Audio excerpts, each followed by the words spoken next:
प्यारे बच्चों, कल हम बात कर रहे थे अवसर पहचानने की, और उससे पहले भी हमने बात की उद्यमी क्षमताओं में बड़ा सोचना, उसके बाद कुछ नया और चुनौतीपूर्ण करना। फिर कल हमने शुरू किया था अवसर पहचानना, और उसमें कल दो बातें मैंने आपको बताई थी, दो कहानियां सुनाई थी। उसी क्रम में एक नई कहानी आपको सुनाता हूं, जिसके बाद कोई संशय आपके मन में इस बारे में रह नहीं जाएगा कि अवसर की पहचान क्यों कर लेनी चाहिए, कब कर लेनी चाहिए और कैसे अवसर की पहचान होती है, कौन सा अवसर हमारे लिए सही है। एक बार की बात है, एक महात्मा थे और हमेशा ईश्वर के ध्यान में मग्न रहते थे, हमेशा ईश्वर को याद करते रहते थे। उनको लगता था ईश्वर उनका बड़ा ध्यान रखते हैं, उन्हें बड़ा प्यार करते हैं। एक बार क्या हुआ, जहां वह महात्मा रहते थे तो वहां बाढ़ आ गई और बड़ी भयंकर बारिश हो रही थी। तो उनके आसपास के जो रहने वाले लोग थे वो उस स्थान को छोड़कर जाने लगे।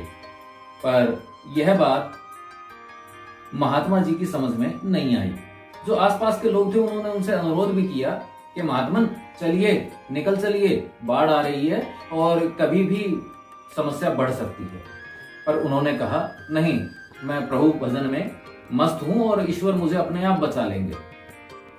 तो आसपास के जो लोग थे वो चले गए। उसके बाद फिर एक नाविक आया, और जब वह नाविक आया तो बाढ़ का पानी इतना हो चुका था कि महात्मा का शरीर आधा पानी में डूब चुका था। पर उस समय भी वह ईश्वर भक्ति में लगे हुए थे। नाविक ने कहा महात्मा चलिए, डूब जाएंगे।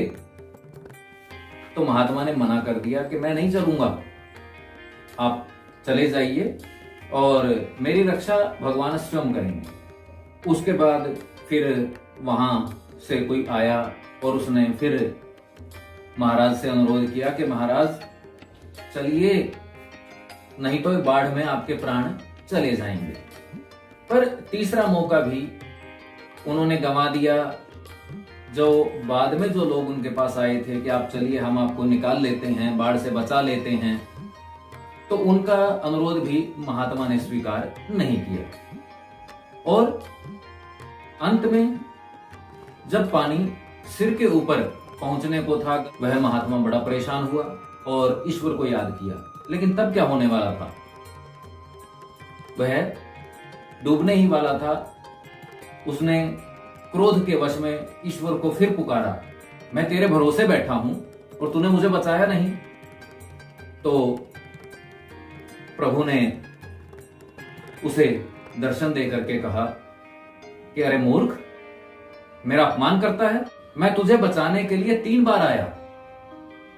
पहले ग्रामीणों के माध्यम से आया, जो तेरे आसपास रहते थे उन लोगों के माध्यम से आया, फिर नाविक के माध्यम से आया, और उसके बाद वो 2 लोग भी तो आए थे जो कह रहे थे महात्मा हमारे साथ चलिए चलिए, आपको निकाल ले चलते हैं। तब मेरी बात क्यों नहीं मानी?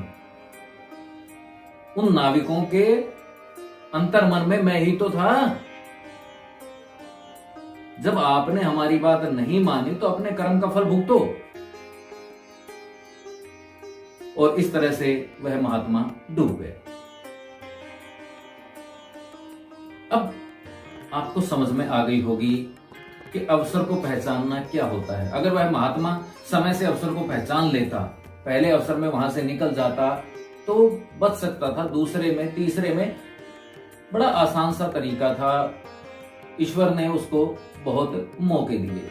और कम से कम हम कई बार बात करते हैं कि ईश्वर हमारी मदद नहीं कर रहे हैं, या हमारे मित्र ने हमारी मदद नहीं की, इसने हमारी मदद नहीं की, माता पिता ने हमारे बारे में नहीं सोचा। परंतु होता नहीं है ऐसा। है क्या कि हम खुद अपनी मदद के बारे में नहीं सोचते, हम अवसर को पहचानते नहीं है। अवसर तो समय हमें देता है, कभी मित्र के माध्यम से, कभी माता पिता के माध्यम से, कभी गुरुओं के माध्यम से, कभी किसी भी कहानी के माध्यम से, समाज के माध्यम से हमें हर बार संदेश दिया जाता है कि हमें किस रास्ते पर चलना है, किस तरह से हम अपना लक्ष्य प्राप्त कर सकते हैं। पर हम ध्यान नहीं देते, और ध्यान न देने की वजह से हम अपने लक्ष्य से चूक जाते हैं। एक उदाहरण जो आप बिल्कुल आपके ऊपर चरितार्थ होता है। आप क्या करते हैं, आपको साल भर शिक्षा दी जाती है और उसके बाद हर कक्षा में हर दिन आपके अध्यापक आपको कहते हैं कि बच्चों आज काम कर लो, हम नहीं करते। अगले दिन कहते हैं कल का काम भी पूरा कर लो, आज का भी कर लेना, हम नहीं करते। और इसी तरह से 2 दिन, 3 दिन, 4 दिन, 5 दिन हमें बताया जाता रहता है, हमें आगाह किया जाता है कि हम अपना काम शुरू कर दें ताकि हम अपने परीक्षा में उत्तीर्ण हो सके। परीक्षा चाहे छोटी है चाहे बड़ी है, लक्ष्य चाहे छोटा है चाहे बड़ा है, पर काम तो करना पड़ेगा, अवसर को पहचानना पड़ेगा। और अवसर कोई भी छोटा या बड़ा नहीं होता। कल हमने बात की थी लालटेन के बारे में। लालटेन की रोशनी से भी आप आगे बढ़ सकते हैं, यानी छोटी से छोटी जो मदद है उसकी सहायता लेकर के भी आप आगे बढ़ सकते हैं। अब्राहम लिंकन अमेरिका के राष्ट्रपति बने, वो लालटेन की रोशनी में ही पढ़े थे। अखबार बेच करके कलाम साहब देश के राष्ट्रपति बन गए। तो अवसर तो आपको पहचानना है, आपके ऊपर निर्भर करता है कि आप किस अवसर को पहचानते हैं और उसका कितना फायदा उठाते हैं। अगर आप अपने अवसरों को नहीं पहचानोगे, अपने लिए सही अवसर का चुनाव नहीं करोगे, तो निसंदेह आप अपने लक्ष्य से चूक जाएंगे। फिर किसी को दोष देने की आवश्यकता नहीं है, उसने ऐसा नहीं किया, उसने वैसा नहीं किया, उसने मेरी मदद नहीं की। हमें अपनी मदद खुद करनी है।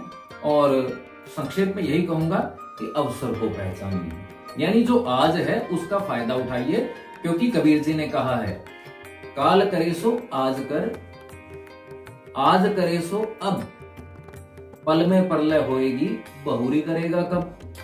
तो उम्मीद है आपके समझ में आ गया होगा।